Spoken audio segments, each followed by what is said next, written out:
Hello friends, स्वागत है आपका आज के न्यूज़ अपडेट में। पहले डिस्क्लेमर, हम आपको कोई भी फाइनेंशियल एडवाइस नहीं दे रहे हैं। क्रिप्टो में इन्वेस्टमेंट आपको अपनी एनालिसिस के बाद ही करनी है। प्रॉफिट और लॉस और रिस्क दोनों ही आपके अपने हैं। मार्केट रिस्क भी बहुत है, तो पहले अच्छे से समझिए, एनालिसिस करिए और उसके बाद ही अपनी हार्ड अर्न मनी जो है वो क्रिप्टो में इन्वेस्ट करिए। तो चलिए चलते हैं न्यूज़ अपडेट की तरफ। तो न्यूज़ अपडेट में सबसे पहले जो न्यूज़ कवर कर रहे हैं वो है इंडिया से। तो इंडिया से एक बड़ी न्यूज़ यहाँ पर, जो इंडियन एक्सचेंज है आईएनएक्स इंटरनेशनल एक्सचेंज, वो यहाँ पर प्लान कर रही है कि वो बिटकॉइन के फ्यूचर ईटीएफ निकाले, बिटकॉइन के लिए और उसके साथ साथ इथीरियम के लिए भी। तो वो दोनों ही कैटेगरीज की, बिटकॉइन और इथीरियम दोनों के ही प्लान कर रहे हैं कि वो ईटीएफ जो है वो लॉन्च करें अपने यहाँ पर इंडिया में।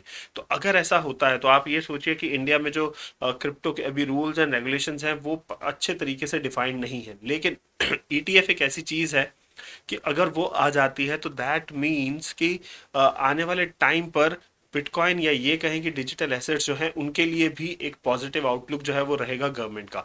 तो अब हम वेट करेंगे कि कब ये ईटीएफ जो है वो अप्लाई होते हैं अप्रूवल के लिए। तो जैसे ही अप्लाई होते हैं तो गवर्नमेंट का क्या रिस्पॉन्स रहता है इसके ऊपर, तो वो देखने वाली बात होगी। अगली न्यूज़ की बात करें तो ब्राज़ील के जो एक तरीके से मेयर हैं, ब्राज़ील के तो नहीं, रियो के, ब्राज़ील की जो सिटी है रियो, उसके जो मेयर हैं उन्होंने यहाँ पर बोला है कि जितना भी रियो का ट्रेजरी है उसका 1% जो है वो उसको क्रिप्टो करेंसीज में लगाने के लिए बोल रहे हैं। और उसी के साथ साथ वो ये भी कह रहे हैं कि वो इस चीज़ का भी प्लान आउट कर रहे हैं कि आने वाले टाइम पर रियो के जो सिटीजन है वो अपने टैक्सेस को क्रिप्टो में पे करें। और अगर वो क्रिप्टो में पेमेंट की ऑप्शन को चूज करते हैं तो उनको डिस्काउंट भी मिलेगा। अगर वो बिटकॉइन से पेमेंट करते हैं तो उनको 10% का डिस्काउंट मिलेगा। और इसी के साथ साथ और भी बाकी चीज़ों पे ऊपर वो काम कर रहे हैं कि अगर बिटकॉइन को उनको प्रॉपर वे में लेकर आना है, मास यूटिलाइजेशन में लेकर आना है, तो वो थोड़ा सा उसके ऊपर भी काम कर रहे हैं।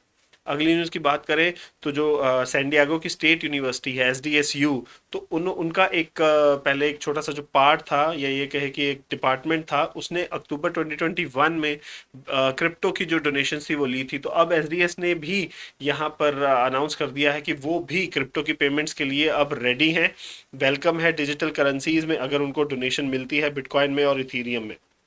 तो उनके अकॉर्डिंगली वो हर टाइम जो भी अगर हम बात करें तो उनके अकॉर्डिंगली हर क्वार्टर 1% का जो फंड है वो निकाला जाएगा क्रिप्टो में से, और उसको यूटिलाइज किया जाएगा एक्सपेंशन में यूनिवर्सिटी की, लेकिन सिर्फ क्रिप्टो के फील्ड में ही, किसी और पर्पस के लिए यूटिलाइज नहीं करेंगे। वो सिर्फ यूनिवर्सिटीज़ का क्रिप्टो के साथ जो इंटरेक्शन रहेगा और जो कोर्सेज वगैरह रहेंगे उसकी एक्सपेंशन के लिए यूटिलाइज करेंगे वो सारी की सारी जो क्रिप्टो की जो डोनेशंस होगी उनको।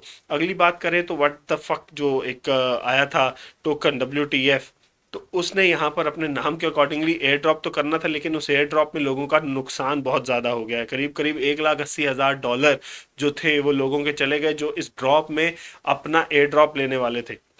अब एक बोट था वो चला, उस बोट ने जितनी भी ट्रांजैक्शंस हुई उन ट्रांजैक्शंस के ऊपर उसने अपनी एक बड़ी बड़ी ट्रांजैक्शन चलाई, जो सो दैट कि बाकी सभी जो ट्रांजैक्शन चला रहे हैं वो ना चला पाए। और इसके चलते उस बोट ने यूजर्स के अकाउंट से ही उनके इथीरियम चुरा लिए, और टोटल करीब 58 इथीरियम, 58 इथीरियम जो थे वो उस बोट ने लोगों के अकाउंट से जो है वो चुरा लिए हैं। यहाँ पर जो WTF की जो टीम है उन्होंने भी बोला है कि भाई ये हो गया है क्योंकि उन्होंने यहाँ पर एक तरीके से हाई स्लिपेज को यूज करके अपनी ट्रांजैक्शन को प्रेफरेंस दिला के बाकियों की ट्रांजैक्शंस में से सारी जो अर्निंग्स थी, या ये कहें कि जो इथीरियम उनके अकाउंट में पड़े हुए थे, वो सारे के सारे चुरा लिए। तो उन्होंने इसको एक्सेप्ट किया है। अभी लोगों के वापस होंगे या नहीं होंगे उस बारे में कोई भी इंफॉर्मेशन नहीं है। तो इसका मतलब ये होता है कि आप इन ऐसे एयर ड्रॉप जो हैं उनसे बच के रहें। अगली न्यूज़ यहाँ पर नियर प्रोटोकॉल की, तो उन्होंने रेस किए हैं $150 मिलियन वेब 3 की अडोप्शन को प्रमोट करने के लिए। तो बात करें अगर नियर प्रोटोकॉल की, तो काफ़ी बढ़िया प्रोटोकॉल है, इथीरियम को टक्कर देता है, और भी बहुत सारे इंटीग्रेशंस और भी बहुत सारे जो यूज़ केसेस हैं वो नियर प्रोटोकॉल के पास हैं, और बढ़िया परफॉर्मेंस चल रही है कंटिन्यूसली नियर प्रोटोकॉल की। तो अब ये जो फंड आ रहा है इसको वो यूटिलाइज करेंगे सारे के सारे जितने भी वेब 3 के ऊपर जो अडॉप्शन होगी नियर प्रोटोकॉल की, उसके ऊपर ये सारे फंड उनके अकॉर्डिंगली वो यूटिलाइज करने जा रहे हैं। तो नियर में भी आने वाले टाइम पर एक पंप जो है वो देखने को मिल सकता है। यहाँ पर एक सर्वे हुआ है, सर्वे में बोला गया है कि 70% जो यूएस के क्रिप्टो होल्डर्स हैं वो 2021 में ही ज्वाइन किए हैं। 70% तो एक का उन्होंने रफ फिगर दे दिया, अगर एग्जैक्ट फिगर की बात करें तो वो 68% है। तो 68% जो क्रिप्टो होल्डर्स हैं यूएस में, वो लास्ट ईयर 2021 में ही ज्वाइन किए हैं। तो वो काफ़ी एक आप ये कह सकते हैं बड़ी नंबर ऑफ यूज़र्स हैं जो सिर्फ लास्ट ईयर ही ज्वाइन किए हैं। और उसके बाद जो साल से ऊपर वाले हैं तो वो करीब 25% हैं, ठीक है, 21% है, और 2 से 4 साल वाले 12 हैं, और 4 से ज़्यादा वाले 9+ ही हैं। तो ये उन्होंने एनालिसिस जो था वो किया। तो इससे यही पता चलता है कि क्रिप्टो की अडॉप्शन आज की डेट में कितनी ज़्यादा हो रही है। बिटकॉइन की हैश रेट ने जो जंप लिया है वो ऑल टाइम हाई पर गई है। और इसका रीज़न कहा जा रहा है कि जो जैक डॉर्सी ने, हमने कल जो न्यूज़ कवर करी थी कि उन्होंने बोला कि ब्लॉक अपनी एक माइनिंग सिस्टम लेकर आ रहा है बिटकॉइन की, और वो भी वेब के ऊपर क्लाउड माइनिंग करेंगे, और फ्री वाली जो माइनिंग होती है वो भी उसमें वो अलाउ करेंगे। तो इसके चलते यहाँ पर बिटकॉइन की हैश रेट जो है उसने काफ़ी ज़्यादा पंप लिया। और बहुत ही देर के बाद अगर हम बोले कि जैसे ये जो कजाकिस्तान वाला जो इशू हुआ था उसके बाद थोड़ी हैश रेट डाउन हुई थी, लेकिन अब वापस से हैश रेट जो है वो अपने ऑल टाइम हाई पर पहुंच चुकी है। अगली न्यूज़ की बात करें तो टेस्ला ने बोला है कि डॉज कॉइन पेमेंट्स को वो एक्सेप्ट करेंगे अपने मर्चेंडाइज के लिए। तो आपको ये न्यूज़ ऑलरेडी पता है, आपने इससे पंप डंप में अपना अच्छा फ्यूचर्स में ऑप्शन लगा के अच्छा बनाया भी है। लेकिन यहाँ पर एक कैच भी रखा है टेस्ला ने। तो उन्होंने कहा है जो भी मर्चेंडाइज यहाँ पर डॉज कॉइन के थ्रू सेल होगी उसकी रिटर्न नहीं होगी। तो दैट मीन्स एक बार आपने खरीद लिया उसके बाद आप उस चीज़ को रिटर्न नहीं कर सकते हैं, जो भी आपने मर्चेंडाइज खरीदी होगी टेस्ला से। तो ये एक बड़ा यहाँ पर क्वेश्चन मार्क हो जाता है।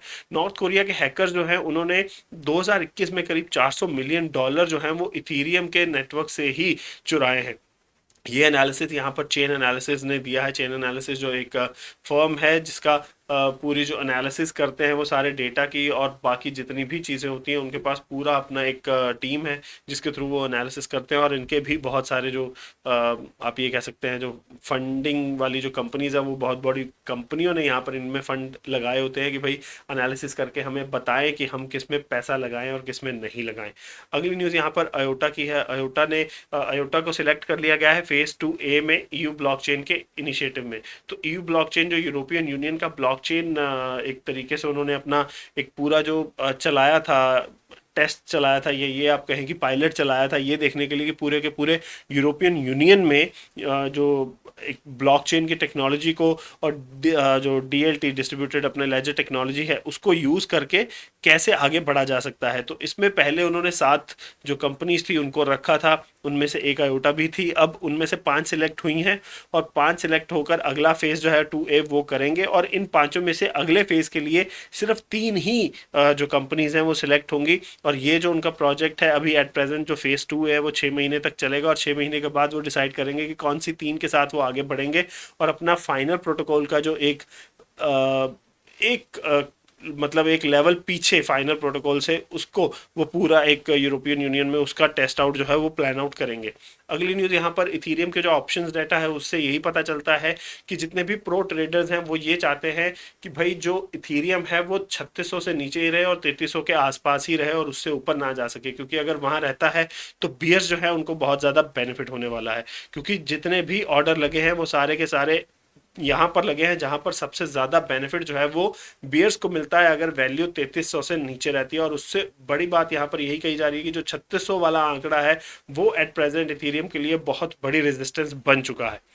अगली न्यूज़ की बात करें तो जो शार्क टैंक में एक मार्क क्यूबन जो आते हैं, काफ़ी बड़े फंड मैनेजर हैं, तो उनका कहना है कि शार्क टैंक के अलावा वो जहाँ भी पैसा लगा रहे हैं उसका 80% अब उनका बिटकॉइन या क्रिप्टो करेंसीज में ही जा रहा है।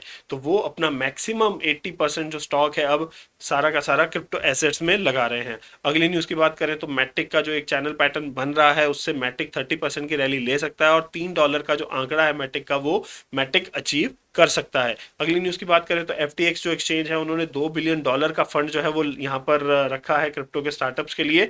और उसी के साथ साथ वो ये भी चाहते हैं कि अपना जो उनका जो एक पूरा इकोसिस्टम है उसमें काफ़ी एक्सपेंशन हो और बहुत सारे नए स्टार्टअप यहाँ पर जुड़े उनके साथ, सो दैट कि उनका भी अपना जो FTX का जो इकोसिस्टम है, और सबसे बड़ी बात जो FTT टोकन है FTX का उसको यहाँ पर बहुत ज़्यादा बेनिफिट जो है इस $2 बिलियन से मिलने वाला है। अगली न्यूज़ की बात करें तो XRP को एक और थोड़ा सा आप कह सकते हैं पॉजिटिव आउटकम जो मिला है केस में। तो यहाँ पर जो जज है उन्होंने रूल किया है कि जो SEC के पुराने जो कमिश्नर थे उन्होंने जो भी स्पीच अपनी दी थी जिसमें उन्होंने बोला था कि इथीरियम जो है वो सिक्योरिटी नहीं है, तो उसकी एक मेल जो है वो ड्राफ्ट जो उनका इंटरव्यू था या जो भी उनकी स्पीच थी, वो स्पीच यहाँ पर उनके अकॉर्डिंगली रिपल को देनी चाहिए। तो जज ने ये रूल दिया है SEC के फेवर में, तो सॉरी XRP के फेवर में, रिपल के फेवर में यहाँ पर SEC के अगेंस्ट जज ने यहाँ पर ये जो रूल है, सॉरी जो डिसीजन है वो दिया है कि SEC को XRP को देनी है वो ड्राफ्टेड स्पीच जो हिनमैन ने दी थी, जो उनके पुराने कमिश्नर थे, जिसमें उन्होंने बोला था कि इथीरियम सिक्योरिटी नहीं है। तो उसका बेस लेकर यहाँ पर XRP आगे जाने वाली है कोर्ट में कि भाई अगर इथीरियम सिक्योरिटी नहीं है तो उसी बेसिस के ऊपर XRP भी सिक्योरिटी नहीं है, तो आपने हम पर ये केस कैसे डाल दिया। तो अब आने वाले टाइम पर आपसे और भी अपडेट ऐसे शेयर करेंगे, तो बने रहिए हमारे साथ। और चैनल को अगर आपने अभी तक सब्सक्राइब नहीं किया है वो भी करें, वीडियो को भी लाइक करें और शेयर करें, और बेल नोटिफिकेशन का आइकन जरूर दबाइएगा ताकि आपको वीडियो के नोटिफिकेशन टाइमली मिलते रहें। तो मिलेंगे अब आपसे अगले न्यूज़ में, तब तक के लिए थैंक यू वेरी मच।